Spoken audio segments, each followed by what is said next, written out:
주님의 은혜가 함께 하시기를 축복합니다. 성령에 의한 삶을 시리즈로 우리가 살펴보고 있습니다. 오늘 6번째 시간, 능력을 주시는 성령님, 이런 제목으로 말씀 나누도록 하겠습니다. 우리가 성령님이 무슨 일을 하시는가를 쭉 이렇게 살펴봤습니다. 특별히 지금까지 살펴본 부분은 요한복음에 주로 나타난 성령님의 사역에 대해서 우리가 쭉 살펴봤죠. 또 다른 보혜사를 내가 너에게 보내리니, 요한복음 14장부터 16장까지는 그런 주제예요. 나 간다, 그리고 내가 온다, 이런 주제. 예수님이 승천하시고 성령으로 오신다, 이런 주제죠. 근데 이제 그 또 다른 보혜사 성령을 보내셔서 너희 안에 영원토록 거하시면서 모든 진리로 인도하고, 또 너희를 가르치고, 또 너희에게 말씀이 생각나게 하리라. 그래서 증인되게 하리라. 죄에 대해서, 의에 대해서, 심판에 대해서 생각나게 하시리라. 이런 말씀들을 쭉 이렇게 하셨잖아요. 근데 이제 그 오늘은 누가복음에 나타난 그 예수님의 제자들과 헤어지기 전에 마지막 주신 말씀 중에 한 부분이 이거죠. 위로부터 오는 능력을 기다리라고, 능력을 부으시겠다고 이렇게 말씀하죠. 그래서 성령님이 오시면 우리에게 능력을 주신다, 이렇게 말하고 있어요. 그 내주하셔서 우리를 인도하시고 가르치시는 것도 다 능력이죠. 한편으로는 우리가 능력 있는 삶을 살 수 있는 비결이잖아요. 근데 여기 지금까지 살펴본 그 능력은 뭐와 관련이 있냐면 주로 개인적인 성숙, 개인적으로 구원에 이르고, 개인적으로 진리로 자유케 되고, 개인적으로 영적 전쟁에서 승리하고, 개인적으로 능력 있는 삶을 사는 것을 주로 말하고 있다면, 여기에서 누가복음에서 말하는 능력은 좀 다른 차원의 능력이에요. 그건 뭐냐면 사역을 감당하기 위한 능력이에요. 사역을 감당하기 위한 능력. 어떤 역할을 감당하기 위해서 능력을 주시겠다라고 말하는 거죠. 자, 우리는 이제 오늘은 그래서 그 누가복음 24장 49절에 말하는 능력, 이게 사도행전 1장 8절에 성령이 너희에게 마시면 권능을 받고, 이 구절과 연관되는 그 능력이잖아요. 그 능력과 연관해서 우리가 살펴보기 원합니다. 세 가지를 보겠습니다. 첫째, 성령님은 섬길 수 있는 능력을 주시는 분입니다. 우리로 하여금 섬기게 하는, 하나님을 잘 섬길 수 있는, 그러니까 사역을 감당할 수 있는 능력을 부어 주십니다. 성령님의 사역 중에 가장 중요한 한 부분은 바로 능력입니다. 그런데 그 능력은 섬기는 것과 연관됩니다. 구약에서 하나님은 어떤 역할을 감당하게 부르신 다음 성령으로 충만케 하셨어요. 네. 그러니까 우리는 구약에는 성령의 역사가 있나, 이런 생각이 들죠. 오순절 마가의 다락방에 성령님이 임하셨는데, 이렇게 생각하잖아요. 근데 구약에도 성령님의 역사가 있었어요. 오순절에 마가의 다락방에 임하신 성령의 역사는 구속사적인 사건과 연관이 있어요. 무슨 얘기냐면 구원받은 하나님의 백성들 안에 내주하시는 성령의 역사, 내주하시고 동행하셔서 우리를 성숙으로 이끌고, 또한 사역을 감당케 하는 능력. 그러니까 구약에 성령의 역사가 없진 않았어요. 근데 구약은 내주하시는 성령의 역사는 아니죠. 그렇죠? 사역을 감당하도록 부어주시는 성령의 역사라고 말할 수 있어요. 구약의 한 네 부류의 예를 좀 살펴보겠습니다. 첫째는 여호수아입니다. 모세가 가나안 땅에 들어가고 싶었지만 하나님께서 그를 가나안 땅에 들여보내지 않겠다고 하십니다. 그래서 그가 이제 가나안 땅에 들어갈 수 없게 되고요. 자기가 이제 하나님께 갈 죽을 때가 가까이 왔음을 알게 될 때 이스라엘 백성들을 생각하면서 이렇게 기도해요. 27장, 민수기 27장 15절 이하를 보겠습니다.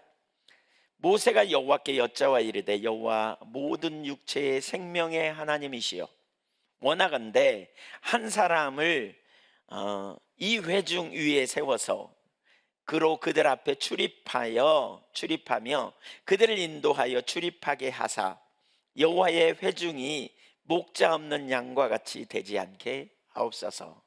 이스라엘 백성들을 양처럼 생각하고 그 양을 인도하는 목자, 자기를 통해서 하나님께서 그 일을 하셨다면 이제 자기가 떠날 때 이스라엘 백성들의 상태가 매우 심각할 것을 생각하여 목자 없는 양같이 될까 봐서 성령님께서 그러니까 하나님께서 일꾼을, 지도자를 세워달라고 기도하고 있죠. 그러자 하나님이 응답하시는 장면이 18절 이하에 나옵니다. 여호와께서 모세에게 이르시되 눈의 아들 여호수아는 그 안에 영이 머무는 자니 너는 데려다가 그에게 안수하고, 너는 데려다가 그에게 안수하라. 그러면서 모세, 그러니까 눈의 아들 여호수아는 그 안에 영이 머무는 자다, 이렇게 말하잖아요. 신명기 34장 9절도 한번 보실래요? 같이 읽습니다. 시작. 모세가 눈의 아들 여호수아에게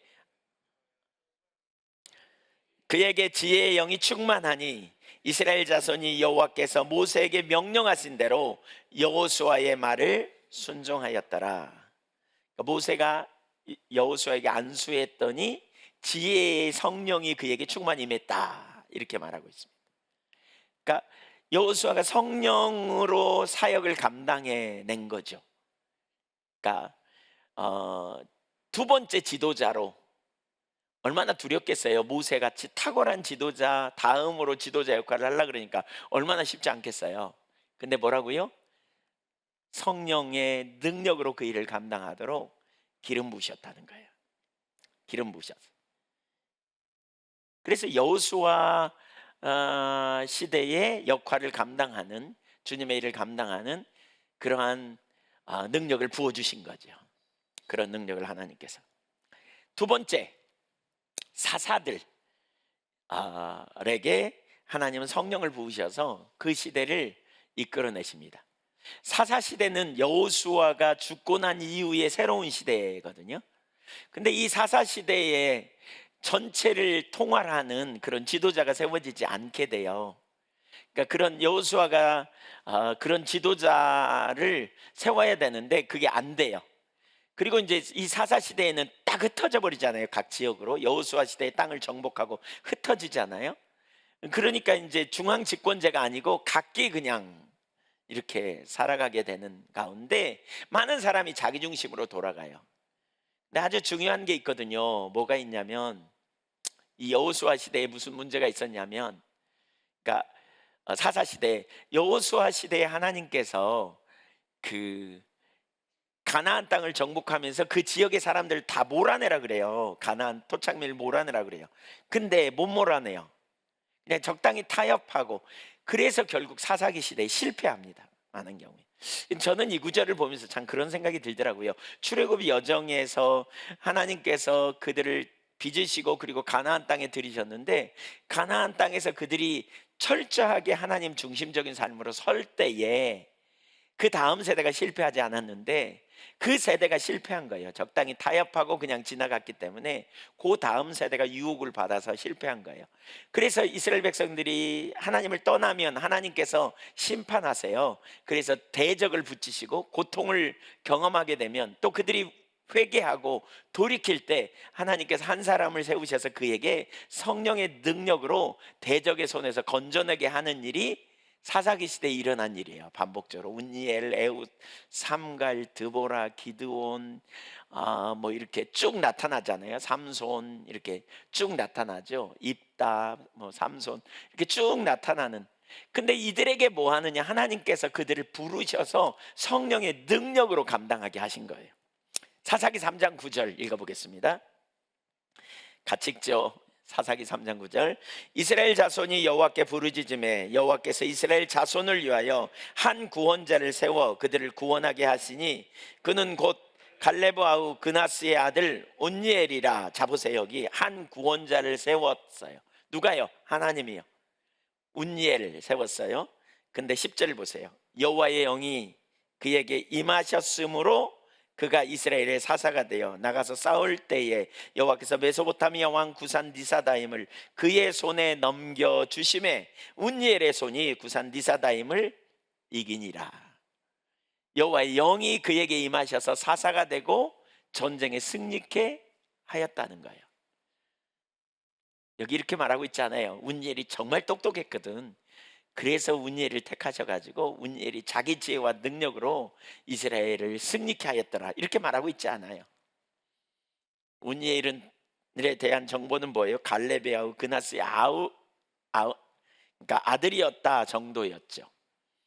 그리고 성령께서 능력으로 임하셔서 그가 사사를 감당케 하시고 전쟁에 승리케 된 것도 누구의 능력? 성령의 능력. 성령의 능력. 예.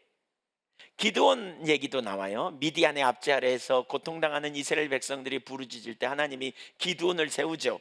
사사기 6장 34절, 여호와의 영이 기드온에게 임하시니, 기드온이 사사의 역할을 감당하는 것도 여호와의 영이 임하심으로 가능해요. 그가 나팔을 불매 사람들이 그를 뒤따르기 시작합니다. 권위가 생기는 거죠. 권세. 그냥 권세가 주어지는 게 아니고 성령께서 임하시니까 역사가 이래요. 여기 임하시니라고 번역된 헬라어 히브리어 라바시는 옷을 입히다, 이런 뜻을 가졌어요. 옷을 입히. 성령님이 그 성령님으로 옷을 입은 거예요. 옷을 입은 거예요.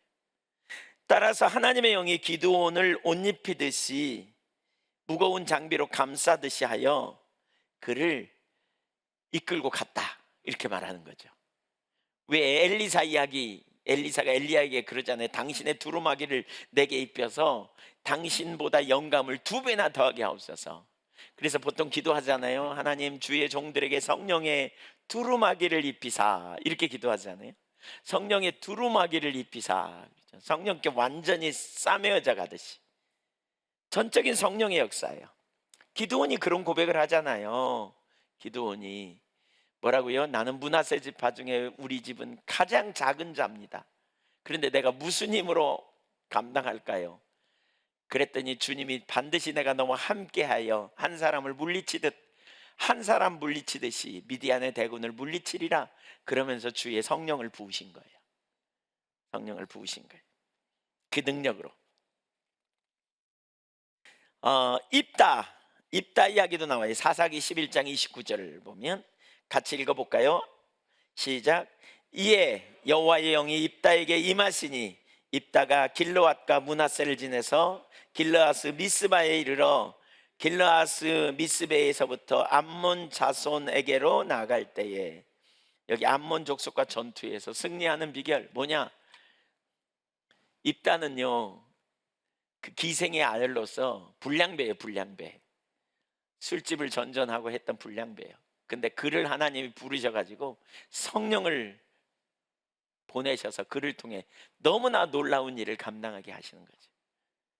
그러면 입다가 대단해요? 하나님의 성령님이 하셨어요. 성령님이 하셨어요. 여러분, 계속 우리에게 뭘 보여주는지를 보시면 좋겠어요. 삼손도 마찬가지예요. 사사기 13장 25절을 보면 24절부터 볼까요? 그 여인이 아들을 낳음에 그의 이름을 삼손이라 하니라. 그 아이가 자라매 여호와께서 그에게 복을 주시더니, 25절 보세요. 소라와 에스다올 사이 마하네단에서 여호와의 영이 그를 움직이기 시작하였더라. 6절, 14장 6절. 여호와의 영이 삼손에게 강하게 임하니 그의 손에 아무것도 없이 사자를 염소 새끼를 찢는 것 같이 찢었으나. 굉장하죠? 19절. 여호와의 영이 삼손에게 갑자기 임하매 그곳 사람 30명을 쳐 죽이고 노력하여. 15장 14절. 삼손이 레이의 이름에 블레셋 사람들이 그에게로 마주 나가며 소리 지를 때 여호와의 영이 삼손에게 갑자기 임하심에 그의 팔 위에 밧줄이 불탄 삼과 같이 그의 결박되던 손에서 떨어진지라. 삼손 하면 뭐가 생각납니까? 힘이죠, 힘.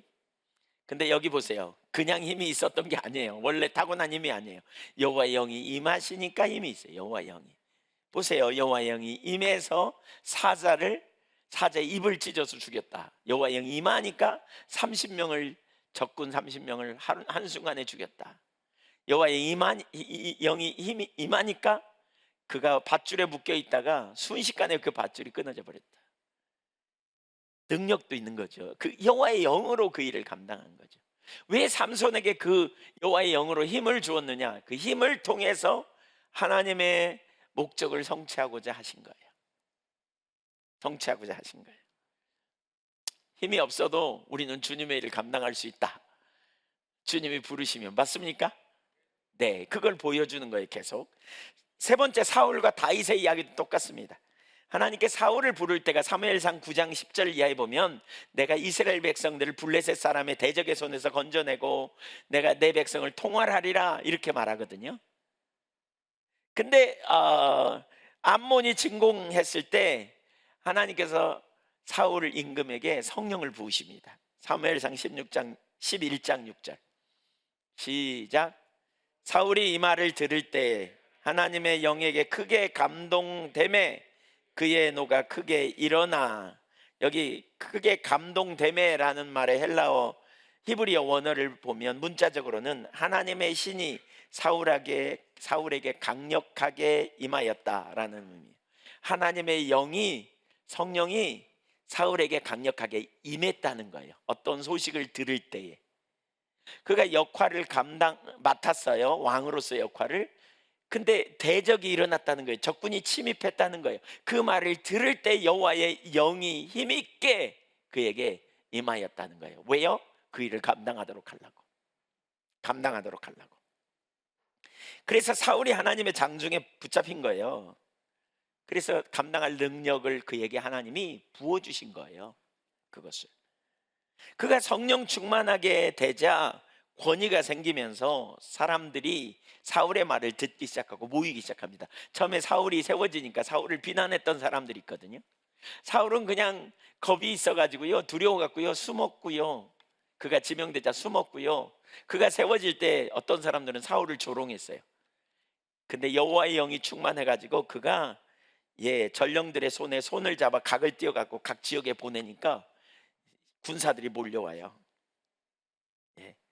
너희가 사울을 따르지 않으면 이렇게 소처럼 각을 떠버릴 거다 이렇게 하니까 두려움이 백성에게 임하여 모두 다 나왔다는 거예요. 거기. 그러니까 권위가 주어진 거죠. 다윗도 마찬가지예요. 새로운 왕으로 그가 기름 부음을 받게 될 때 하나님의 성령께서 그에게 강력하게 임하십니다. 사무엘상 16장 13절 보겠습니다. 시작. 그의 형제 중에서 그에게 부었더니 그날 이후로 다윗이 여호와의 영에게 크게 감동되니라. 사무엘이 떠나서 라마로 가니라. 하나님께서 다윗에게 신정국가의 왕으로 이스라엘의 정치적, 도덕적, 영적 지도자가 될 수 있도록 그에게 영적인 은사를 부어주신 거예요. 그 결과 다윗의 행동과 말을 통해 이스라엘 백성들은 다윗에게 하나님이 함께 계신다는 걸 다 알았어요. 거기 16장 18절에 보면 다 알았대요. 사람들이 다윗에게 하나님이 함께 계신다. 원래 다윗이 능력이 있었던 게 아니에요. 근데 그를 하나님이 세우시고 기름 부으시니까 성령의 능력으로 그가 그 일을 감당해낸 거예요. 보세요. 이걸 제가 쭉 살펴보는 의도가 있어요. 뭐냐? 고유의 능력으로 그렇게 한 게 아니라는 거예요. 여러분, 어떤 사람이 하나님께 부름 받을 때 능력이 있어서 그를 부르신 게 아니에요. 고린도전서 1장 26절에 그런 표현 있잖아요. 너희 중에 부르심을 받은 자들을 봐라. 지혜로운 자가 많은가, 문벌 좋은 자가 많은가. 그 뭐죠? 그 힘 있는 자가 많은가 보라. 아니다. 약한 자들을 들어 지혜로운 자를 부끄럽게 한다. 지혜로운 자를 부끄럽게 한다. 그렇죠? 능력 있는 자를 부끄럽게 한다. 미련한 자를 들어 지혜로운 자를 부끄럽게 하신다. 왜요?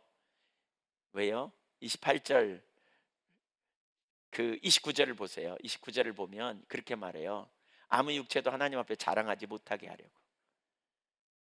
그래서 예수가 하나님께 나서 너희에게 지혜와 거룩함과 의로움과 구원함이 되신다. 그러면서 31절을 보면 그렇게 말하거든요. 31절 기록된 바 자랑하는 자는 주 안에서 자랑하라 함과 같게 함이라. 그러니까 사람을 볼 게 아니에요. 전적인 누구예요? 하나님이에요. 여러분, 기도원을 통해서 32,000명이 처음에 오잖아요. 그래서 물을 먹게 해가지고 나중에는 어떻게 해요? 돌려보내고 몇 명만 남겨요? 300명만 남겨요. 300명. 두려운 자는 다 가라 그래가지고. 왜 하나님이 그렇게 하시느냐? 너희가 사람이 많아서 이겼다고 할까 두렵다 그러면서 300명 가지고 15만의 대군을 향해 나가게 하시잖아요. 하나님의 능력을 보이시기 원하는 거예요. 네 번째, 성막을 만들 수 있도록 부살렐에게 기름 부으십니다. 그러니까 하나님께서 출애굽한 이스라엘 백성들에게 제일 먼저 주신 약속이 뭐냐면 너희가 성막을 만들어야 된다 이렇게 말하죠. 먼저 주신 명령 중에 하나죠. 그리고 성막을 만들게 하시는데 그 과정 중에 뭐냐, 부살렐이라고 하는 사람을 택해서 그를 통해서 하게 만듭니다. 출애굽기 31장 1절을 보겠습니다. 여호와께서 모세에게 말씀하여 이르시되 내가 유다 지파 훌의 손자여 우리의 아들인 부살렐을 지명하여 부르고, 지명해 불렀습니다. 하나님이 내가 너를 통해 성막을 만들 거야 이렇게 불렀습니다. 그런 다음에 3절 같이 읽어볼까요? 하나님의 영을 그에게 충만하게 하여 지혜와 총명과 지식과 여러 가지 재주로 정교한 일을 연구하여 금과 은과 노수로 만들게 하며 보석을 깎아 물리며 여러 가지 기술로 나무를 새겨 만들게 하라. 보세요. 예, 성막을 만들 때 일꾼으로 부살렐이라는 사람을 지명하죠. 그를 리더로, 그 다음에 오홀리압도 지명해요. 그리고 그에게 성령으로 충만케 하셔서 성막에 필요한 모든 지혜와 총명, 지식 그리고 여러 가지 재주를 주신다는 거예요. 여러 가지 재능을 그에게 주세요. 그래서 성막 건축과 기구 제작에 필요한 모든 능력을 총괄한 그런 지혜를 주신다는 거예요. 그러니까 역할을 감당하게 하려고 부르셨다면 주님이 그 역할을 감당할 능력을 부어주신단 말이에요. 아멘. 물론 전혀 상관없는 사람을 부르진 않아요. 부살렐은 아마 그런 영역에 상당히 재능이 있었던 사람이 아닐까 싶어요. 예, 그런 사람. 네. 교회 리모델링 한다 그러면 우리 성규 집사님이나 저 재홍 집사님, 김재홍 집사님 같은 분을 부르시겠죠, 하나님께서. 그리고 뭐예요? 왜냐하면 원래 잘하는 타고난 재능, 습득된 기술 있는 이런 사람들, 거기다가 뭐예요? 성령의 능력을 부으시는 거예요. 능력을. 성령님이 오셔서 능력으로 함께 하셔서. 그래서 과거에도 잘해. 근데 그보다 탁월하게 잘하도록, 다른 사람 수준이 아니야, 하나님 수준의 그러한 재능을 가지고 하도록 이렇게 해가신다는 거예요. 이렇게 역할을 감당하도록 하셔서 기름 부으심으로 역사하시는 거죠. 그런 일들을 하게 하시는 거죠. 네. 그러니까 아무나 아무 자리에다 부르는 게 아니에요. 하나님께서 뭐 저에게 선교원 선생님을 하라고 하나님 부르시지 않았어요. 예, 맡겨놓으면 저는 맨날 두드러 팰지도 몰라. 뭐 그러진 않겠지만 지쳐가지고 탈지도 도망갈지도 모르겠죠. 아무나 하는 게 아니에요. 그게 다 역할이 있는 거죠. 역할. 타고난 재능이나 습득된 기술이나 하나님의 부담감, 그래놓고는 거기다가 성령의 기름 부음으로요 부으시는 거죠. 기름 부으심. 네, 이런 은혜를 부으는 거죠. 꼭 필요한 일꾼. 이 외에도요 보면 성경에 엘리사에게 성령의 능력을 부으시죠. 에스겔에게도 성령의 능력을 부으세요. 또 여러 선지자들에게도 성령의 능력으로 사역을 감당하게 하십니다. 미가서 3장 8절에 한 구절만 좀 대표적으로 보면 미가 선지자가 이렇게 고백합니다. 한번 읽어보죠. 시작. 오직 나는 여호와의 영으로 말미암아 능력과 정의와 용기로 충만해져서 야곱의 허물과 이스라엘의 죄를 그들에게 보이리라. 여호와의 영으로 말미암아 능력과 정의와 용기로 충만해져서. 원래 용기가 없었나 봐요. 성령이 임하시니까 용기가 생기는 거죠. 사울을 봤잖아요. 원래 정의가 있었던 사람이 아닐 것 같아요. 입다 같은 사람도. 예, 깡패 출신이라니까요. 그런데 성령님이 임하시니까 그로 하여금 정의롭게 나가도록 바꿔놓으신 거예요. 바꿔놓은 거예요. 왜요? 여기서 선명히 우리가 봐야 돼요. 왜요? 왜? 역할을 감당케 하려고. 역할을 감당케 하려고. 그렇죠? 역할은 뭐예요? 하나님의 뜻이에요. 하나님의 목적이에요. 하나님의 목적을 이루게 하려고, 하나님의 목적을 감당케 하시려고, 하나님의 계획을 세우시고 그 목적을 이루기 위해서 부르신 거죠. 그래서 그 역할을 감당하되 성령의 능력으로 감당케 하신다는 거예요. 자기 힘, 자기 노력으로가 아니라. 이걸 우리에게 보여주는 거죠. 중요한 거예요. 여기서 우리가 배워야 될 게 있어요. 우리가 본래 능력이 없다 할지라도 주님이 부르시면 감당할 능력을 주신다. 아멘. 이거예요. 우리는 그걸 염두에 둬야 돼요. 주님이 감당할 능력도 부어주시고 주님이 성령의 능력으로 우리로 감당케 하신다. 그건 바꿔 얘기하면 뭐냐? 성령의 능력이 없으면 우리는 감당하기가 어렵다는 거예요. 그래서 우리는 성령 충만을 구해야 돼요. 능력으로 임하신 성령의 역사를 우리는 사모해야 돼요. 두 번째, 예수님과 사도들의 사역의 원천, 성령의 능력. 여러분, 구약만이 아닙니다. 신약시대 예수님과 사도들의 원천도 정확하게 성령입니다. 성령. 예수님은 그러니까 구약에서부터 집중적으로 이렇게 메시아에게 성령의 기름 부으실 것을 예언해 놓았거든요. 예수님이 성령의 능력으로 사역을 감당할 것에 대해서 말하고 있어요. 이사야에 나타난 세 군데를 살펴보겠습니다. 이사야 11장 1절을 보겠습니다. 시작. 이새의 줄기에서 한 싹이 나며 그 뿌리에서 한 가지가 나서 결실할 것이요. 2절. 그의 위에 여호와의 영 곧 지혜와 총명의 영이요 모략과 재능의 영이요 지식과 여호와를 경외하는 영이 강림하시리니. 이새의 뿌리, 다윗의 아버지가 이새잖아요. 다윗의 후손으로 오실 메시아에 대한 예언이고요. 그 메시아 위에 여호와의 영, 지혜와 총명의 영, 모략과 재능의 영, 지식과 여호와를 경외하는 영. 그래서 칠중 성령이라고 말하거든요. 칠중 성령. 성령님이 7분이다 그 말이 아니라 7가지 사역을 감당하는 성령의 역사, 기름 부으심이 임한다는 거예요. 이 구절에서 거기 모략과 재능은 전쟁과 관련돼 있는 영역입니다. 거기 모략과 재능, 모략이 전략을 가지신 분, 그런 의미예요. 그러니까 성령님이 그런 분이다. 예수님이 위에 임하셔서 그 일을 감당케 하는. 이사야 42장 1절도 보세요. 예수님에 대한 예언입니다.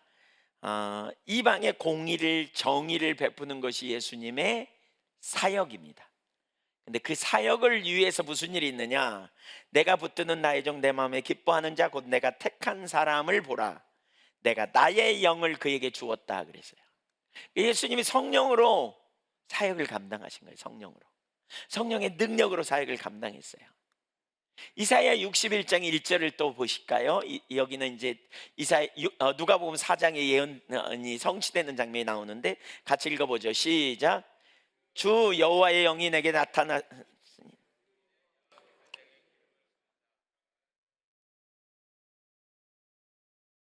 나를 보내사 마음이 상한 자를 고치며 포로된 자에게 자유를, 갇힌 자에게 노임을 선포하며 주 여호와의 영이 내게 임하였으니. 아까 보세요. 성령의 역사로 말미암아, 능력으로 말미암아 사사들이 사역을 감당하고 다윗이 사역을 감당했잖아요. 그런 것처럼 성령의 능력으로 예수님이 사역을 감당했대요. 그러면 예수님은 누구냐? 예수님은 참 하나님이세요. 근데 우리의 삶과 사역과 신앙의 모델로서 예수님은 고유의 능력이 아니라 성령의 능력을 힘입어 사역을 감당하셨다, 이렇게 말하고 있죠. 사실 이 예언대로 예수님은 이 땅에서 사역을 감당하시되 성령의 능력으로 사역을 감당하셨어요. 우선 성령으로 잉태되셨잖아요. 누가복음 1장 35절에 보면 예수님은 성령으로 잉태되었다 이렇게 말하고 있고요. 또 세례 받을 때 성령님이 임하셨잖아요. 사역을 위한 기름 부으심이 임했어요. 그리고 나사렛 해당에서 자신의 사역의 근원이 무엇일까, 자기의 사역이 무엇이고 또 사역의 원천이 뭐냐를 소개하고 있는데 이사야 61장 1절 말씀을 인용해서 말하고 있거든요. 18절 19절을 한번 읽어보겠습니다. 시작. 주의 성령이 내게 임하셨으니 이는 가난한 자에게 복음을 전하게 하시려고 내게 기름을 부으시고 나를 보내사 포로된 자에게 자유를, 눈먼 자에게 다시 보게 함을 전파하며 눌린 자를 자유롭게 하고 주의 은혜의 해를 전파하게 하려 하심이라 하였더라. 정확히 똑같죠. 주의 영이 내게 임하셨으니 가난한 자에게 복음을 전하게 하시려고 내게 기름을 부으셨다. 여기 기름 부었다는 말은 성령의 능력을 의미합니다. 가난한 자에게 복음을 전하려고. 왜 성령이 임하셨느냐? 가난한 자에게 복음을 전하고 눌린 자를 자유케 하고 치유하려고 성령이 오셨다는 거예요. 성령이 왜 오셨냐? 그 일을 하게 하려고 오셨다는 거예요. 내가 할 일은 뭐냐? 가난한 자에게 복음을 전하고 눌린 자를 자유케 하는 것이 내 사명인데 철저히 성령의 능력으로 그 일을 감당케 된 겁니다 라고 말하는 거예요. 지금 그렇게 말씀하시는 거죠. 성령의 능력으로. 베드로가 훗날 이렇게 말하죠. 예수님과 가장 가까이에서 동역했던 베드로가 예수님께 이렇게 말해요. 예수님에 대해서 고넬료의 집에 가가지고 이렇게 말합니다. 예수님의 사역이 무엇인지 한마디로 이렇게 가르쳐요. 한번 읽어볼까요? 누가복음 사도행전 10장 38절을 한번 보실래요? 우리 너무 잘 아는 구절이죠. 읽어보죠. 시작.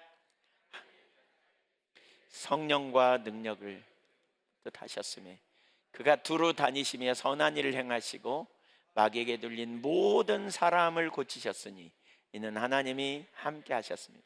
성령과 능력을 기름 붓듯 하심으로 말미암아 모든 선한 일을 하게 되었다 그랬어요. 뭘로? 성령의 능력으로. 고유의 능력이 아니에요.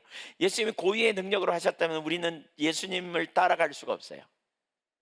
요한복음 14장 12절에 그런 표현이 있잖아요. 내가 한 것을 너희도 할 것이며 이보다 더 큰 일도 하리라. 이는 내가 아버지께 감이라. 아버지께 가셔서 뭐예요? 또 다른 보혜사 성령을 보내셔서 너희가 그 일을 하게 될 거다 그 말입니다. 주님이 성령의 능력으로.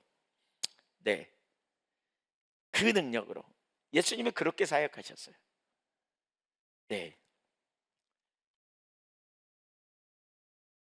성령님은 하나님의 영으로서 예수님으로 하여금 능력 있는 사역이 될 수 있도록 할 수 있도록 공급하시는 예수님의 사역의 원천이에요. 원천. 예수님께 선포하신 하나님 나라는 성령의 능력 가운데 임한 하나님의 나라예요. 그래서 마태복음 12장 28절에 그렇게 말하죠. 예수님의 사역의 원천이 뭔가를 보여주는데 그러나 내가 하나님의 성령을 힘입어 귀신을 쫓아내는 것이면 하나님의 나라가 이미 너희에게 임하였느니라. 여기 하나님의 나라가 이미 왔어. 그 증거야. 근데 뭘로? 성령의 능력으로. 하나님의 성령을 힘입어. 그러니까 성령의 능력으로 귀신을 쫓아내.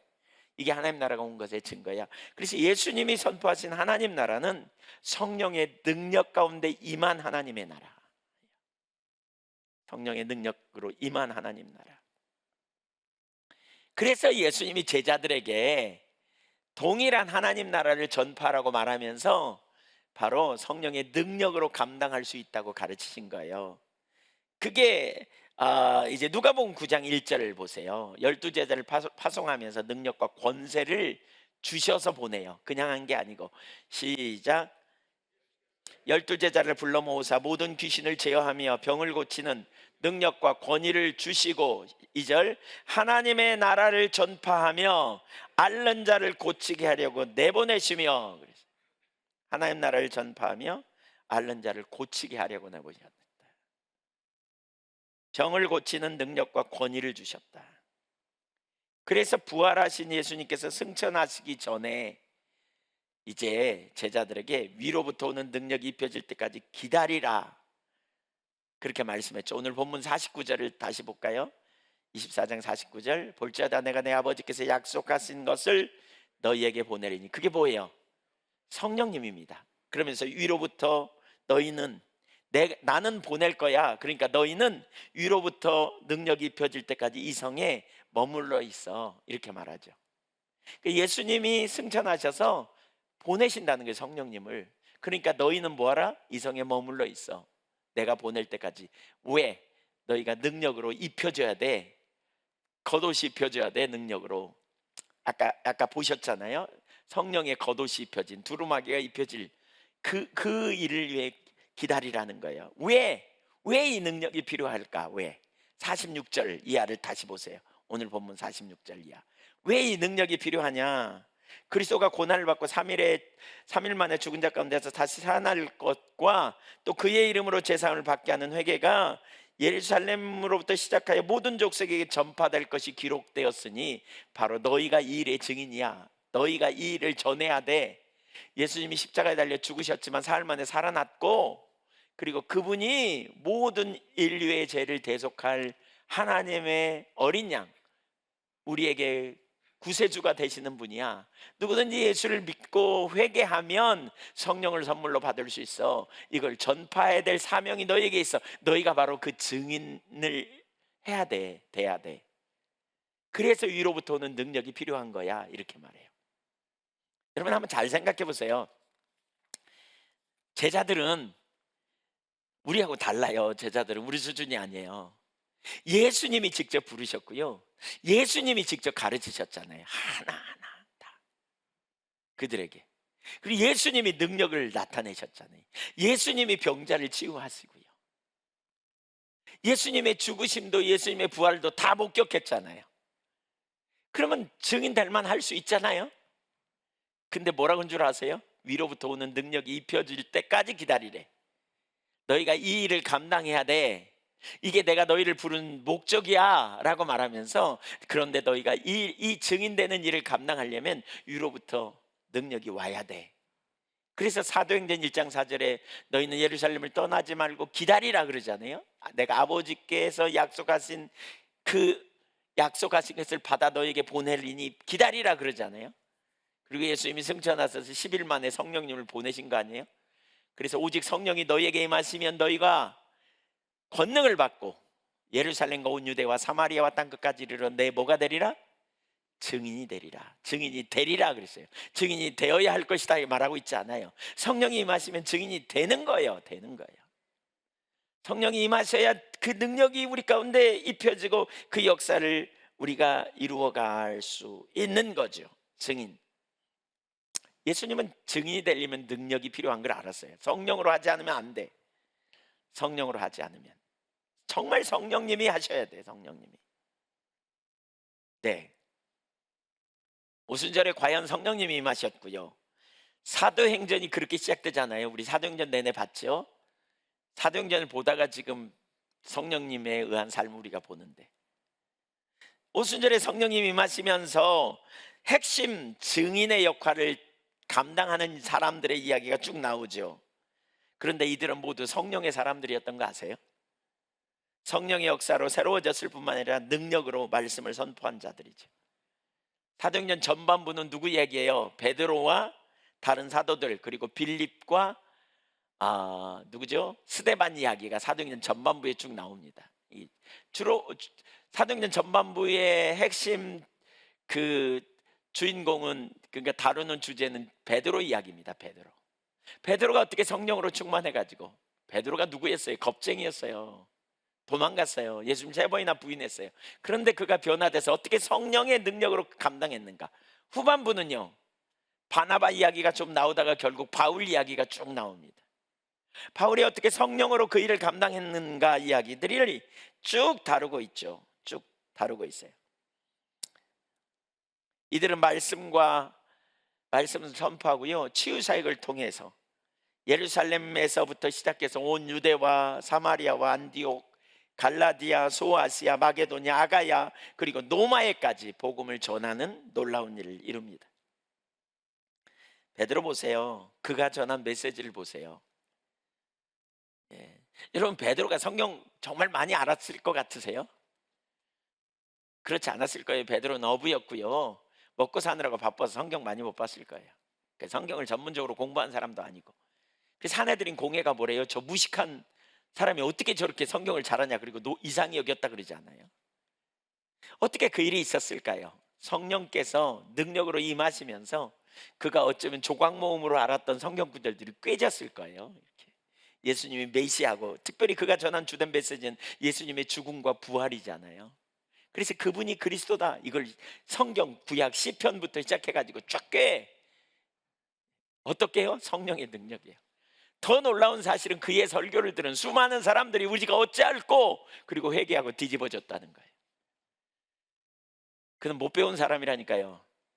성경 공부 전문으로 한 사람도 아니라니까요. 그는 그냥 예수님 따라다니면서 듣긴 했지만 성경을 그렇게 많이 공부하진 않았을 거예요. 물론 예수님에 대해 예수님께 배웠겠죠. 그런데 그는 예수님이 메시아라는 걸 끝까지 몰랐잖아요. 알기도 했지만 뒤죽박죽이었다고요. 성령님이 임하시자 놀라운 일이 일어나지요. 성령의 말씀으로 능력으로 말씀을 전할 때, 담대히 전할 때 너무나 놀라운 역사가 일어났고, 아나니아와 삽비라 보세요. 그가 아나니아와 삽비라가 잘못할 때 영적인 분별력을 가지고 무엇이 그 근원이 어디서 왔는지 정확히 말하잖아요. 어떻게 그게 가능해요? 성령의 능력으로 교회를 세우기 위해서, 지키기 위해서 성령의 능력으로 영분별의 은사가 그에게 나타난 거예요. 사내들인 공의 앞에 잡혀갔을 때도 그는 매우 담대히 말씀을 전하죠. 사람들이 꼼짝 못하도록. 그때 성령으로 충만했다 그랬어요. 성령의 능력이 그에게 임한 거예요. 그래서 이게 가능한 거예요. 그 능력으로 변호하고, 사마리아에서 담대히 복음을 전할 때 심지어 사람들이 그의 수건을 가져다가 막 치유받기를 원할 만큼 강력한 기름 부음이, 사도들에게 강력한 치유의 역사가 나타나서 복음을 전하잖아요. 사마리아에서 마술사 시몬에 대한 영적인 분별도 정확하게 성령의 능력으로 가능했어요. 바울도 자신의 복음을 전파하는 것이 전적으로 성령의 역사였다는 걸 그가 얼마나 분명히 하고 있는지 몰라요. 사도행전 9장의 성령의 능력으로 그가 회심하게 된 이후에 그가 1년 동안 가르칠 때 사람들이 그 가르침에 얼마나 놀라운 역사가 일어났는지, 그리스도인이라고 칭함을 받는 획기적인 변화가 일어났고요. 그가 사도행전 13장에 파송돼서 나가면서 복음을 전하기 시작할 때 그를 통해 복음이 가로막힐 때 강력한 성령의 능력으로 기름 부으심으로 나타나 복음이 강력하게 전파되는 역사가 나타나고요. 그를 통해 수많은 영혼이 돌아오고 교회가 세워지고, 또는 그는 3차 전도행을 마치고 예루살렘에 갈 때 성령의 매임을 따라 내가 간다라고 말하고 있습니다. 그는 성령의 사람이었습니다. 서신서에 그가 성령님이 얼마나 능력으로 사역을 하게 하셨는지 한 두 군데만 찾아보면, 데살로니가전서 1장 4절 한번 보겠습니다. 4절 5절 같이 읽어보죠. 시작. 하나님의 사랑하심을 받은 형제들아, 너희를 택하심을 아노라. 이는 우리 복음이 너희에게 말로만 이른 것이 아니라, 말로만 이르지 않았대요. 그냥 지식으로 이르지 않았다는 거예요. 어떻게 했느냐? 또한 능력과 성령과 큰 확신으로 된 것이라 그랬어요. 여기 보세요. 능력과 성령과 큰 확신. 성령을 가운데 두고요, 능력과 확신이 나옵니다. 성령을 가운데 두고. 여기 능력은 뭐냐? 외적인 표적입니다. 표적. 외적인 표적이 나타났다는, 표적이 많은 기적들이 나타난 거예요. 이적들이, 능력이 나타난 거예요. 성령의 능력으로, 외적으로. 그리고 내적으로는요, 성령의 능력으로 확신을 갖게 돼요. 확신. 사람들이, 여기 확신이라는 말은 넘치다 그런 의미거든요. 여기 확신이라는 말은요, 충만, 풍부의 의미를 가졌어요. 그러니까 데살로니가 교회 성도들이 성령의 능력으로 말미암아 확신이 넘쳐났어요. 확신이 넘쳐났어요. 그렇게 됐다는 거예요. 바울이 말로만 전하지 않았다는 거죠. 성령으로 말미암아 능력이 나타나고 확신으로. 그래서 데살로니가 교회가 든든히 세워지게 된다. 지금 그 얘기하는 겁니다.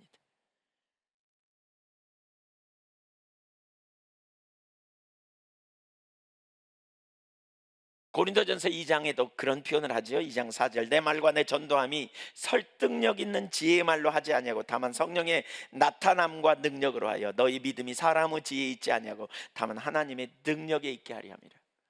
로마서 15장 7절 이하에도 바울 사도가 그런 표현을 하거든요. 내가 너희에게 말로만 한 게 아니라고, 성령의 능력으로 한 거라고. 여러분, 위대한 사도 바울 그러죠. 바울은 진짜 위대한 사람이야. 여러분, 바울이 위대한 게 아니에요. 바울이 대단하긴 하지만 바울이 위대한 게 아니에요. 그에게 하나님이 그를 특별한 목적을 위해 부르셨고요, 그에게 성령이 능력으로 함께 하심으로 그 사역을 감당할 수 있게 된 거죠. 이걸 우리가 염두에 둬야 돼요. 이걸 봐야 돼요. 이걸 봐야 돼요. 철저하게 지금까지 우리가 살펴본 바가 뭐냐? 제가 많이 살폈어요. 이렇게 성경을 쫙 얘기했어요. 왜 이걸 봤느냐? 여러분, 여기서 두 가지를 우리는 분명히 이해해야 돼요. 두 가지. 하나님의 어떤 역할을 맡기기 위해 부르셨고요, 그 역할을 감당할 수 있도록 성령의 능력을 부어주셨다는 거예요. 이 두 가지를 우리가 기억해야 돼요. 자, 세 번째, 마지막 세 번째, 우리에게 필요한 성령의 능력. 여러분, 성령의 능력 받기 원하십니까? 능력이 여러분의 삶에 나타나기를 원하십니까? 네, 왜요? 왜? 뭐 하려고요? 여러분, 여기 분명하게 우리가 봐야 될 게 있어요. 성령의 능력은, 이 종류의 성령의 능력은요, 사역과 연관이 있다는 걸 기억해야 돼요. 사역과 관련이 있어요. 사역. 그러니까 하나님의 목적을 이루기 위한 능력과 연관이 있어요. 능력과 관련이 있어요. 앞에 설명했죠. 보혜사 성령, 요한복음에 나타난 성령의 역사는 개인의 삶이라니까요. 개인이 거룩해지고 개인이 성숙되어지고 개인이 능력 있는 삶을 살도록 하는 거라면, 누가복음에 나타난 위로부터 오는 능력, 사도행전에 나타난 위로부터 오는 능력, 성령의 역사는 사역과 관련이 있어요. 사역과. 그래서 두 가지를 생각해야 하는데, 첫째로는 우리가 성령의 능력을 원한다면 우선 역할을 찾아야 된다는 거예요. 역할. 우리가 역할을 찾아야 돼요. 성령의 능력을 원한다면 우리는 주님의 비전이 무엇인지를 알고 그 비전을 따라 우리의 삶을 드리는, 순종하여 나가는 가운데 하나님께서 저와 여러분에게 주님의 목적과 뜻을 이루기 위하여 능력을 부어주신다는 사실을 염두에 두어야 돼요. 우리는 이렇게 생각하죠. 주님, 능력 주시옵소서. 그럼 제가 나가겠습니다. 전 능력이 없습니다. 이거 좀 하시죠. 그럼 못합니다. 저는 능력이 없습니다. 이런 분들 적지 않습니다. 이거 좀 행하시면 어때요? 아유, 저 못해요. 저 못해요. 시킬 자를 시키소서. 저는 지혜도 없고요, 능력도 없고 힘도 없고요. 안 해요. 못해요. 성경이 이렇게 말하는 거예요. 누가 네 능력으로 하래? 이렇게 말하는 거죠, 주님이. 여기 보세요. 우리의 능력이 아니라니까요. 주님의 능력이에요. 그래서 무엇보다 주님의 능력으로 우리가 살기 위해서 필요한 중요한 한 가지는 우리가 역할을 찾는 게 되게 중요해요. 역할. 그러니까 비전을 갖는 게 되게 중요한 거죠. 비전. 그러니까 비전은 우리 중심이 아니라 그랬어요. 그렇죠? 잠언 29장 18절에 보면 비전이 없으면 백성이 방자행한다. 근데 여기 비전이라는 말은, 그러니까 묵시가 없으면 우리말로 그렇게 번역되어 있는데, 영어 킹제임스 버전에 비전이라고 번역되어 있으니까 사람들이 비전 그러면 우리가 꿈이 커야 돼, 뭐 우리 중심에서 나온 거라고 생각하는데, 거기 비전이라는 말은 하존이라는 히브리어고요. 이것은 계시입니다. 계시. 하나님이 하나님의 의도와 목적을 당신의 종들에게 보이는 거예요. 이게 비전이에요. 하나님이 하나님의 목적을 당신의 종들에게 보이고 그 일을 향해 초청하실 때 우리가 그 하나님의 행하심을 보며 내 삶을 조정해서 순종하여 나가는 게 비전이에요. 그럴 때 우리에게 역할이 생기는 거죠. 역할이. 내가 이 일을 위해 어떤 역할을 감당해야 될까? 바로 그게 비전이에요. 비전. 그리고 비전은 나로부터 오는 게 아니에요. 하나님부터 아니에요. 우리로부터 오는 게 아니에요. 비전은 필요를 따라 하는 것도 아니고요. 비전은 내가 주님을 어떻게 기쁘게 할까 내가 스스로 생각해서 만들어낸 게 아니라, 하나님께서 하나님의 행하심을 그 종들에게 보이면 그 종들이 삶을 조정하여 그 일을 자기의 비전 삼아 나갈 때 하나님이 뒷받침하셔서 역사하시는 거예요. 하나님의 목적을 우리에게 보이시는 일에 우리가 동참해 가는 거예요. 성령에 의한 삶 첫 번째 시간, 시리즈로 설교하는 첫 번째 시간에 설교 주제가 뭐였냐면 성령과 하나님 나라였습니다. 그때 하나님 나라가 뭔지 이렇게 쭉 나눴죠. 예수님이 우리에게 하나님의 통치를 가져왔다. 에덴 동산에서 끊어진 하나님의 통치를, 그리고 이 하나님의 통치는 이미 임했다. 이미와 아직의 개념 설명했습니다. 이 세대와 오는 세대, 이 세대의 특징은 악이 만연하고 이 세대에는 죄와 불의가 가득하고, 그래서 사람들이 억압 아래 있다면 오는 세대, 하나님의 나라가 가져온 오는 세대는 영생과 그리고 구원, 그리고 거기에 영원한 축복이 있는 삶이다. 이렇게 우리가 나눴잖아요. 그래서 예수님이 강한 자 사탄을, 이 세상 임금인 강한 자 사탄을 예수님이 결박하고 더 강한 자이신 예수님이 오셔서 결박하고 그 집의 세간인 우리를 늑탈해서 뺏어서 우리를 어둠에서 빛으로 사단의 권세에서 하나님 나라로 옮겨 놓으셨어요. 그래서 우리는 이제 하나님 나라 백성이 됐어요. 이제 저와 여러분은. 그리고 자유케 됐어요. 그런데 여전히 억압 아래 있는 사람들이 많이 있다고요. 여전히 고통받는 자들이 많이 있어요. 우리에게 진리를 알게 하고 진리로 자유케 하셨고 우리에게 영원한 생명을 갖게 하셨다면 여전히 죄의 종로를 타고 죄의 종인지도 모르고 살아가고 사단의 권세에 놓였는지도 모르고 살아가는 수많은 영혼들이 있어요. 그래서 우리가 사명을 가지라는 거예요. 그래서 예수님이 뭐라 그랬어요? 너희는 이 모든 일의 증인이라고 이렇게 말하는 거예요. 너희는 가서 모든 민족을 제자로 삼아 아버지와 아들과 성령의 이름으로 세례를 베풀어라 이렇게 말씀하는 거죠. 주님은 우리를 그 자리로 초청하시는 거예요. 그것이 우리에게 주신 사명이에요. 하나님은 우리를 통해서 당신의 나라를 넓히기 원하세요. 우리에게 그 사명이 있어요. 우리가 예수 믿고 구원 받았어요. 근데 왜 우리를 속히 영원한 안식 있는 나라로 데려가지 않고 이 땅에 두셨을까요? 여러분, 이 땅에서 우리로 하여금 사명을 감당하고 하나님 나라와 영광을 위해 살도록 우리를 이 땅에 두신 거예요. 뭘 먹을까 마실까 입을까 염려 말라. 그것은 이방인들이 구하는 거야. 하나님 모르는 사람이 구하는 거야. 너희가 할 일은 먼저 그의 나라와 그의 의를 구하면 너희에게 이 모든 걸 더하셔. 우리는 하나님 나라의 사명을, 하나님 나라를 전파할 사명을 가지고 있고 하나님 나라를 넓힐 사명을 가졌다 그랬어요. 천국은 침노를 당하나니, 그런데 이걸 수동태로 번역하면 침례를 당한다 그랬는데 우리는 중간태로 번역할 수 있다. 그래서 천국은 진격한다. 강한 능력으로 진격한다.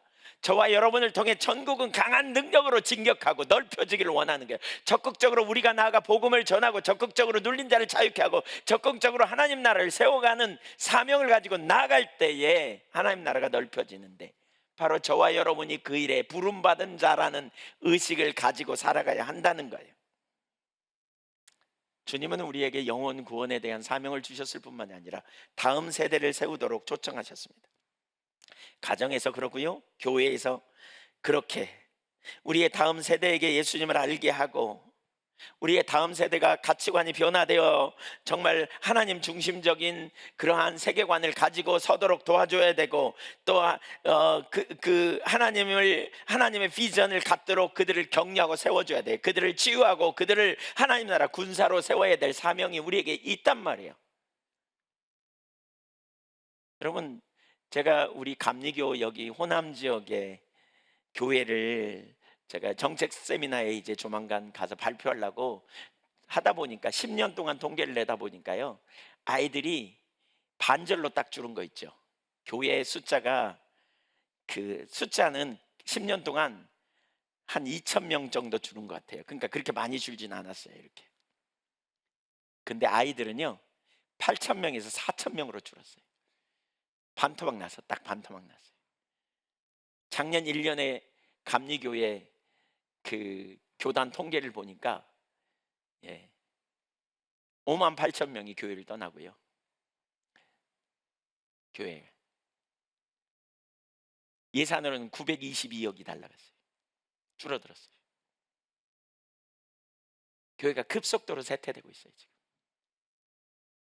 교회 학교 없는 교회들이 부지기수고요. 심지어 교회 다니는 부모님들 자녀들도 많이 교회 안 나와요. 통계에 의하면 요즘 교회 학교 그 아이들의 대부분은 초등학교 이전에 예수 믿었던 아들이고, 그나마 70%는 모태신앙이에요. 부모가 교회 다니는 아이들만 나오고 있어요. 너무너무 심각하게 위축되고 있습니다. 지금 급속도로 인구도 줄어드는 데다가 다음 세대가 현격하게 줄어들고 있습니다. 우리만 잘 먹고 잘 살고 넘어가면 되는 세대가 아니에요. 다음 세대에 대한 책임이 있어요. 우리가 그들을 하나님 나라 군사로 세워야 될 사명이 있고요, 그들을 돌봐야 되고요, 그들을 철저하게 믿음 안에서 세워서 하나님 나라와 영광을 위해서는 그러한 세대로 세울 책임이 있는 거예요. 제가 사나리 학교나 선교원에 있는 부모님들에게 그런 표현을 합니다. 한시적으로라도, 정말 한시적으로라도 더 철저하게 테레비를 집에서 없애고 좀 절제하며 아이들을 세워주는 일이 너무너무 중요한 것 같아요. 요즘 미디어에 아주 끌려가잖아요. 아까 제가 그, 그 나눴잖아요. 딜레마. 예. 소셜 딜레마. 정말 심각한 문제가 있어요. 그런 사명의식이 우리 속에 있어야 돼요. 사명의식. 우리가 왜 학교를 해요? 왜 우리가 선교원을 해요? 돈 몽땅 투자해가면서 왜 그런 일을 해요? 부모가 알아서 키워질 일이지 왜 교회가 나서냐, 이렇게 말한 분들도 있어요. 근데 왜 해요? 이게 우리의 사명이에요. 사명이에요.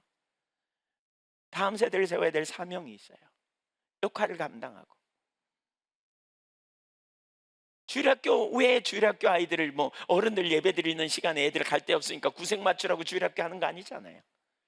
사명이 있단 말이에요. 그 영혼이 주님 만나 새롭게 되고 회복되며 온전케 되도록.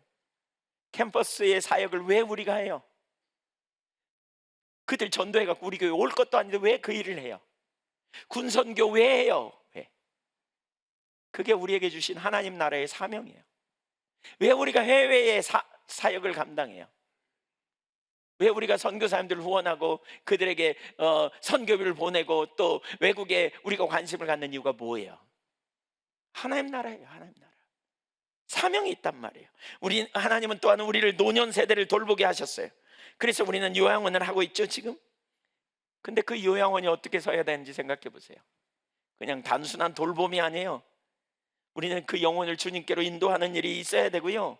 예수 믿다가 침체된 사람들, 예수 안 믿다가 거기 온 사람들은 예수 믿게 해야 되고, 예수 믿다가 침체된 사람들은 예배를 통해서 영적인 깨우침을 통해서 영혼이 소성케 되고 하나님 나라에 대한 믿음과 소망이 그 안에 넘치도록 부어줘야 돼요. 이런 통로가 돼야 돼요. 최근에 우리 선교회에 오래전부터 있었던 어떤 권사님 한 분이 계세요. 그분은 신학원도 다 공부하고 그런 분이에요. 근데 그분이 우리가 이거 한다는 소식을 듣고 저기 신갈에 자녀들이 다 있고 또 그 신갈에 그 어디 요양원에 계시는데 다 예양교회 요양원으로 갈란다 그래가지고 막 딸들이 그냥 전화 왔어요. 전화. 예양교회 요양원으로 가신다 그런다고 가까이 있으라 그랬더니 아니다, 나는 예배가 있는 요양원으로 가야 되겠다 막 그러신데, 그래서 제가 조금 있다가 오시라 그랬어요. 지금 코로나 상황이라 예배 못 드리니까 조금만 기다리라고. 부산에서도 연락이 왔어요. 우리 어머니 좀 거기 모시고. 근데 그분은 어머니죠. 이분은 본인이 오고 싶대. 나는 이렇게 보내면 안 된다. 맨날 유행가나 부르고 있고 거기 이런 데 아니고 싶다. 나는 진짜 하나님 찾고 은혜를 구하고 이런 데 가고 싶다.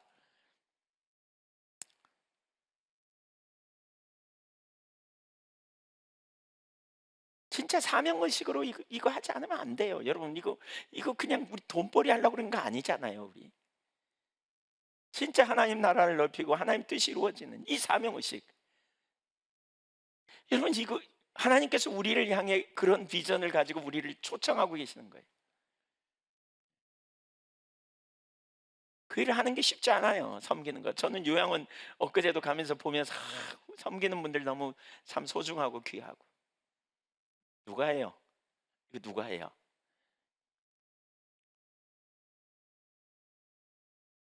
그런 소명을 우리가 가지고 나가야 돼요. 역할을. 우린 또한 약한 자를 돌봐야 돼요. 오늘날 눌린 사람들이 얼마나 많은지 모르겠어요. 우울증 걸린 사람들이 얼마나 많은지 모르겠어요. 세상이 죄 가운데 있어가지고요, 그냥 죄로 말미암아 상처를 주고받는 일들이 많아가지고 그것 때문에 피해받는 일이 얼마나 많은지 모르겠어요. 너무 심하게 눌리고 고통받고 아픔 경험하고 이런 사람들 얼마나 많은지 모르겠어요. 얼마나 많은지 모르겠어요. 그런 분들한테 막 외부에서도 전화 오고요, 교회 안에서도 우리 그렇게 돌봐야 될 분들이 얼마나 많은지 몰라요. 최근에 너무 마음이 아프더라고요. 어떻게 저분들을 도울 수 있을까? 막 심해져 가지고 어려움 당하는 분들도 있고요. 제가 거기 너무 함몰되니까 저도 탈진할 지경에 놓이더라고요. 부담감이 돼 가지고 어떻게 잘 세워야 될 텐데 내버려 두면 안 될 텐데. 누가 조금만 같이 가서 함께 힘을 합쳐주고 좀 대화해주고 나눠주면 세워질 텐데. 우리 오이코스 안에서 이런 일들이 잘 돼야 돼요. 적극적으로 협력하고 적극적으로 섬기는 자리로 가야 돼요. 어떻게 이 일을 좀 해줄까? 조금만 진리가 무엇인지 알게 하고 올바른 진리 가운데 서도록 도와주면 잘 세워질 수 있을 텐데, 자주 그런 게 필요한 거죠. 더 자주. 그래서 그렇게 나누기도 하고 그렇게 섬기기도 하고 그렇게 돕기도 하면 잘 세워질 수 있을 텐데, 어떤 가정을 보면 그냥 장애가 있고 아픔이 있는 남편을 섬기느라고 그냥 어려움 당하는 모습, 어떤 분을 보면 자기도 힘들어 죽을 지경인데 자녀들을 돌보느라고 고통당하는 모습을 보면서 어떻게 저들을 도와줄 수 있을까? 하나님 나라의 눈으로 우리는 봐야 된다고 저는 생각해요. 여러분, 우리가 하나님의 은혜를 받은 자의, 우리가 하나님 나라의 일꾼으로 우리가 본다면 우리가 해야 될 일이 얼마나 많은지 몰라요. 우리가 환경도 하나님의 눈으로 본다면 우리의 다음 세대를 위해 우리가 환경을 어떻게 써야 되는지 보세요. 우리가 어떻게 우리의 환경을 어떻게 사용해야 되는지 우리가 생각해 볼 필요가 있어요. 오늘날 너무너무 우리가 펑펑 쓰는 일 막 하잖아요. 함부로 뭐 이렇게 사용하죠.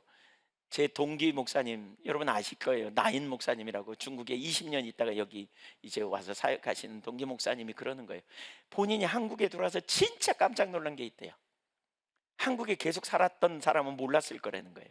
두 가지로 놀랐는데 그 중에 하나가 뭐냐면 한국은 너무나 많이 버리는 게 많다는 거예요.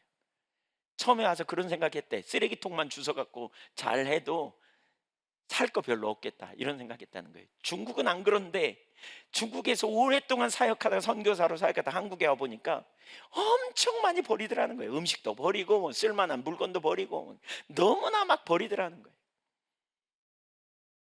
아마 한국에서 살았던 사람은 모를 거라고. 사실 제가 그게 뭔지 알거든요. 왜냐하면 제가 미국에 처음 갔을 때 이걸 느꼈거든요. 미국 사람들이 그렇게 막 버리더라고요. 이렇게 커피도 이따마는 데다 주고 조금 먹고 버리고 막. 야, 이거 너무 흥청망청이다. 화장실 가면 그 휴지 있으면 그냥 막 수없이 뽑아갖고 손 한번 닦고 버리고. 너무 흥청망청이다, 이런 생각을 했는데 지금 똑같은 일이 우리나라에 일어나고 있다는 거예요. 미래에 우리 후손들이 쓸어야 될 그런 자원을 다 끌어다 써버리는 거예요. 지금 일회용품 얼마나 많이 씁니까? 여러분, 우리 그리스도인들이 이런 부분도 관심 가져야 됩니다. 환경에 대해서. 하나님 나라의 눈으로 본다면 이러한 사명의식도 우리에게 필요하다는 거예요. 정치적인 문제, 동성애 문제, 균형 잡힌 시각으로 바라보면서 기도하고 이러한 사명을 우리가 어떻게 감당해야 될지, 정말 하나님의 나라 관점에서 우리 자신이 어떻게 살아가야 될지, 이 의식이 우리에게 필요해요. 우리는 이웃과 좋은 관계를 가질 책임을 또한 가지고 사랑을 알릴 책임도 있어요. 적극적으로 역할을 감당해야 하는 그런 사명이 있어요. 우리 각자의 자리에서, 삶의 자리에서 사명의식을 가져야 돼요. 역할을 찾아야 돼요. 그리스도 안에서 몸의 지체로서 어떤 역할을 감당하고, 또는 내가 있는 삶의 현장에서 내가 어떤 위치를 차지하고 어떤 역할을 감당해야 되는지 진지하게 생각해 보아야 된다고 봐요. 왜 하나님이 우리를 구원받은 이후에 이 땅에 두셨을까요? 저와 여러분을 통해서 영원한 나라, 하나님 나라를 이루기 원하시는 거죠. 우리는 이미 하나님 나라 시민권을 가진 자고 영원한 생명을 소유받은 자죠. 그런데 왜 아직 이 땅에 두십니까? 우리를 통해 당신의 나라를 넓히기 원하는 거예요. 우리를 통해서 하나님의 뜻을 이루기 원하시는 거예요. 우리는 이렇게 생각하기가 쉬워요. 나 은혜 받고 나 구원 받고 내 집 잘 되고 내 가정 잘 되고 나 먹고 살고 그러면 아무 문제 없다고 생각합니다. 여러분, 우리가 그리스도인으로서 하나님 나라를 바라본다면 이 눈을 뛰어넘어야 합니다. 이 자기중심을 뛰어넘어야 합니다. 우리가 거기서 더 나가야 됩니다. 하나님의 나라를 봐야 합니다. 하나님의 관점에서 세상을 해석하고 분석하고 왜 나를 여기 두셨고 왜 나를 그 삶의 자리에 두셨는지 생각해 봐야 합니다. 주님은 은혜를 헛되이 받지 말라 그러셨어요. 고린도후서 6장 1절에 보면 이렇게 말합니다. 우리가 하나님과 함께 일하는 자로서 너희를 권하노니 하나님의 은혜를 헛되이 받지 말라. 은혜에는 목적이 있다는 거예요. 은혜 받았냐? 적대히 받지 말라는 거예요. 거기 고린도후서 5장에 보면 은혜가 뭐냐, 예수님이 우리를 위하여 죽으심으로 우리가 했다 그러면서 화목해 하는 사신이 되라.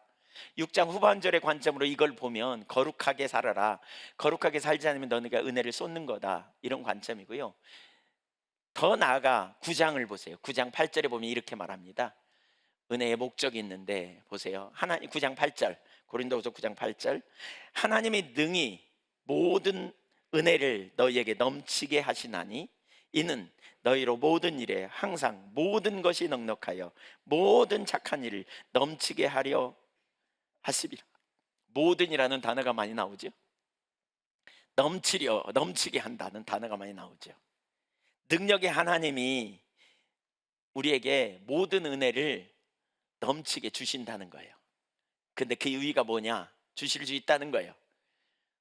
이 은혜가 여러분에게 부어지기를 축복합니다.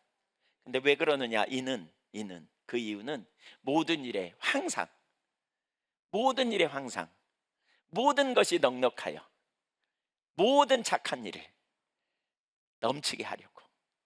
그리스도인이 가는 곳에는 모든 일에 항상 모든 것이 넘쳐서 착한 일을 해, 선한 일을 해.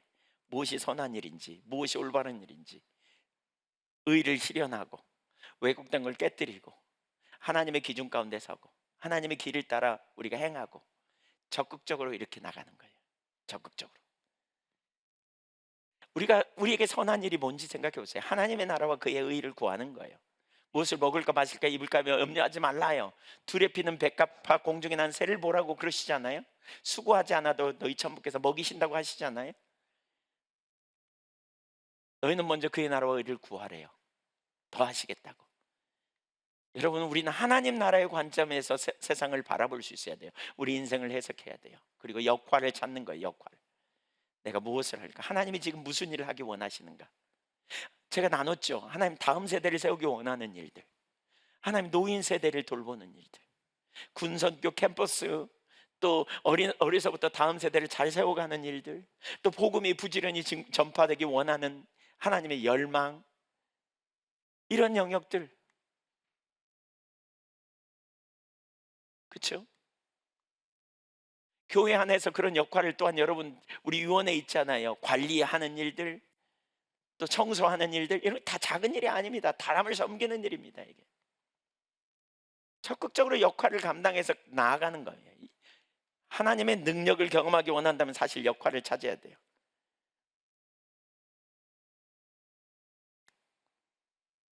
세월을 아껴 저와 여러분이 하나님 나라에 귀하게 쓰임받는 종들이 되시기를 원합니다.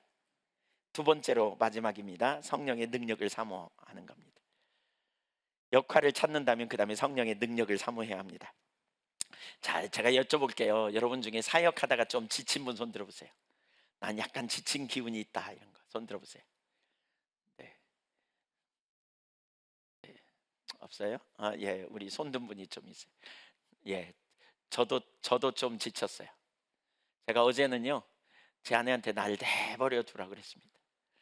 제 아내가 저를 어떻게 하는 건 아닌데 그냥 오늘은 내가 쉼이 좀 필요하다고, 그냥 진짜 내가 좀 지친 것 같다고.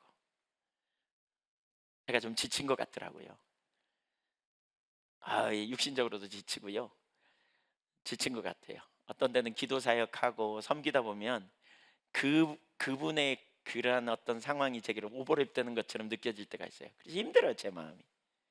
막 지친 느낌이 들더라고요. 그리고 좀 이렇게 또 안쓰럽기도 하고, 사람들이 이렇게. 그러다 보니까 그냥 마음이 좀 낙담되는 그런 순간이 됐어요. 그러다가 설교 준비하다가 엄청 회개했습니다. 그러니까 능력이 필요하지. 그러니까 주님이 필요하지. 그래서 엄청 회개하고 또 성령의 능력으로 충만케 해달라고 구했습니다. 이 구절들을 쭉 제가 찾아보는데요, 아무도 자기 능력 갖고 사역 안 했잖아요. 보세요, 여러분. 누구도 자기 능력 갖고 사역하지 않았잖아요. 성령의 나타남과 능력으로 했잖아요. 사도행전 4장에 보니까 그런 표현이 있죠. 우리가 이전에 다 봤잖아요. 오순절 마가다락방 성령님으로 충만했고 그 능력으로 사역을 막 감당하다가 사내들인 공회에 잡혀가 가지고 거기서 유혹을 경험하고, 그러나 성령의 능력으로 담대히 말을 했더니 사내들인 공회가 깜짝 놀라면서 그럼에도 불구하고 협박하잖아요. 너 예수 이름으로 말하면 죽을 줄 알아 막 이러고 내보내잖아요. 그러니까 약간 좀 힘들었겠죠. 그랬더니 가서 뭐예요? 기름 부어달라고 막 구하거든요. 은혜를 부어달라고 막 기도하거든요. 그랬더니 성령께서 강력하게 그들에게 임하십니다. 그리고 또 담대히 복음을 전했더라. 그렇잖아요. 역할을 감당하되 우리 힘으로 하려고 하면요, 금방 탈진해요. 금방 우리는 낙심해요. 너무나 감사할 일은 우리가 내내 받지만 하나님은 역할을 감당케 하고 기름 부으시며 능력을 감당할 수 있는 능력을 부어주신다는 거예요. 아멘. 그러므로 우리는 성령으로 충만케 되기를 수시로 구해야 된다는 거죠. 성령의 능력을 부어달라고 우리는 구해야 돼요. 우리는 질그릇에 불과한 존재예요. 우리에게는 능력이 없어요. 우리 힘으로 할 수 없어요.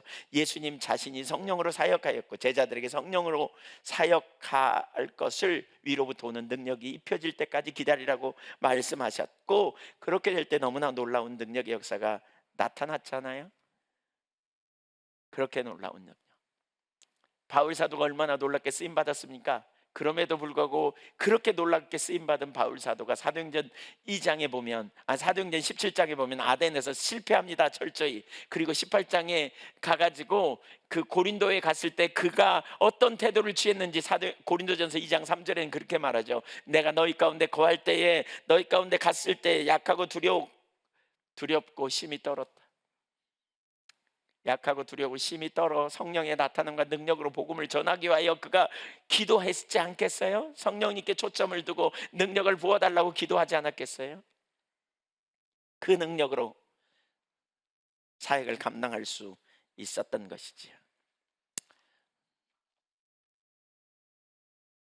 여러분이 좋은 부모가 되려고 하나님 맡기신 사명의식으로 내 자녀니까 키워야지 이런 의식이 아니라 하나님 나라의 관점으로 여러분의 자녀들을 바라보면서 사명의식으로 키우시기를 축복합니다. 부부간에도 마찬가지예요. 사명의식으로 이룬 가정, 하나님이 주신 가정 잘 세우리라, 이런 의식으로 섬기려고 작정하시면 좋겠어요. 근데 그러다가 지쳐요. 탈진해요. 오이코스 리더로 섬기고 유원장으로 섬기고 또 학교에서 섬기고 교회 학교 교사로 섬기고 또 캠퍼스 사역 군사역을 하다가 섬기고 또 여러 가지 교회의 여러 가지 역할을 감당해서 섬기고 또 요양원에 섬기고 이런 역할을 감당하는데 탈진해 지쳐.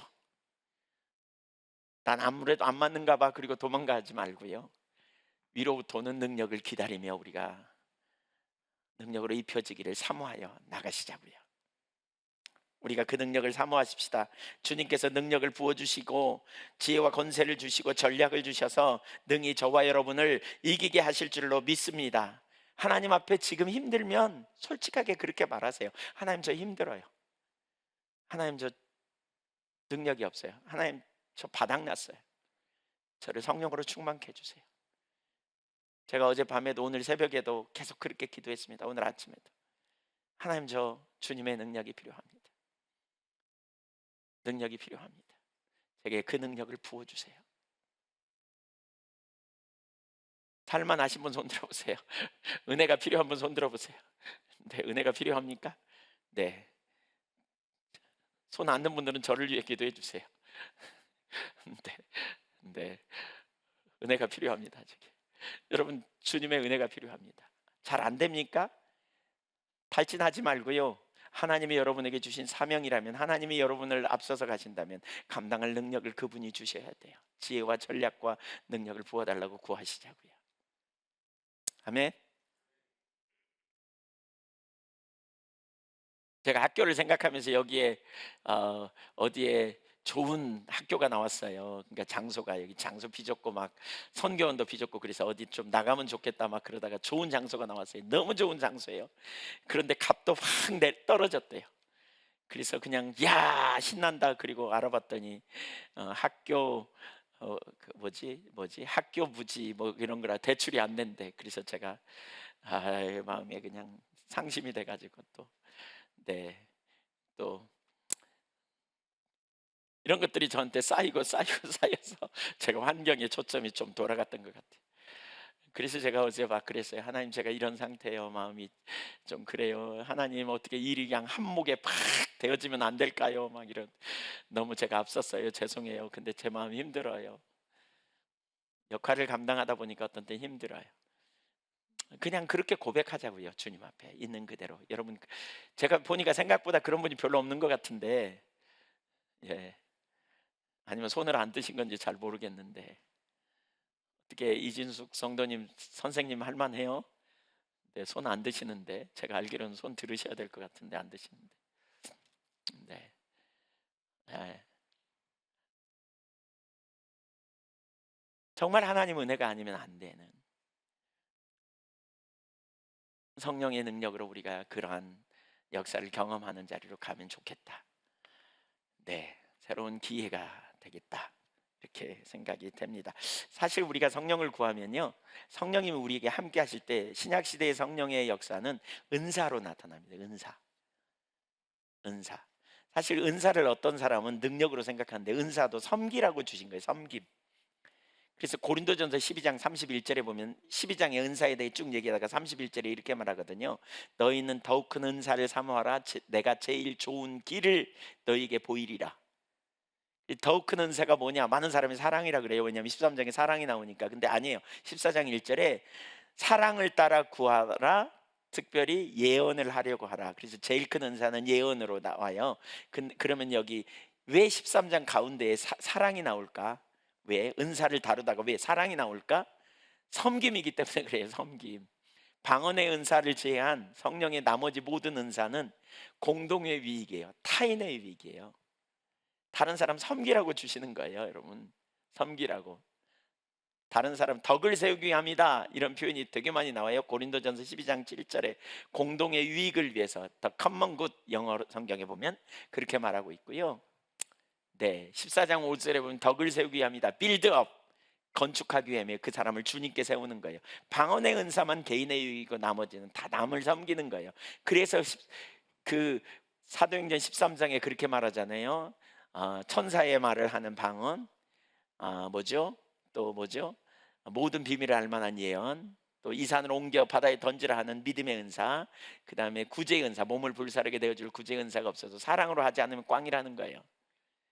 성령의 나타남은, 성령의 능력은 섬김과 연관이 있어요. 섬김. 섬기지 않은 채로 능력 달라고, 은사 달라고 구하시면 안 돼요. 안 돼요. 줘보세요, 제가 해볼게, 뭐 이런 거는 올바르지 않아요. 여러분, 저와 여러분이 그렇게 하나님께 붙들려서 귀하게 쓰임받는 믿음의 종들이 되기를 원합니다. 아멘. 우리 기도하겠습니다.